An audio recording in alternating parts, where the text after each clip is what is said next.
మా నాన్న కోసం ఎన్ని ఐటమ్స్ చేశాను. హలో ఎవ్రీవన్, ఇవి వచ్చేసి మా నాన్న కోసం నేను చేసిన ఐటమ్స్ అనమాట.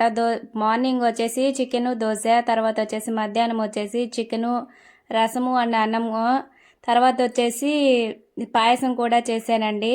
పాయసం అనేది మీకు కావాల్సింటే కామెంట్ చేయండి, కొరియర్ పంపిస్తాను. ఇక్కడ వచ్చేసి పాయసం అనేది తెల్లిపోతుంది. ఇప్పుడు వచ్చేసి కాలేదైతే నోట్లో పోసుకునే నోరంతా కాలిపోతుందండి. చల్లారాక నిదానంగా తినండి. పాయసం ఇంకా రెడీ కాలేదండి. రెడీ అయ్యాక పార్సిల్ పంపిస్తాను. కాలేదు కూడా తాగలేరు కదా, చల్లారాక పార్సిల్ చేసి పంపిస్తాను. మా నాన్న కోసం ఒక లైక్ చేయండి అండ్ సబ్స్క్రైబ్ చేసుకోండి. కొత్తగా చూసే వాళ్ళైతే మన ఛానల్ని ఆ వీడియోస్ చూసి నచ్చితేనే లైక్ చేయండి, నచ్చకపోయినా లైక్ చేయండి ఏమీ అనుకొని. ఇప్పుడు వచ్చేసి వడ కూడా చేశానని చెప్పాను కదా, ఇక్కడ వచ్చేసి వడకి నానేస్తున్నాను అనమాట. వడలు కూడా తయారు చేశాను.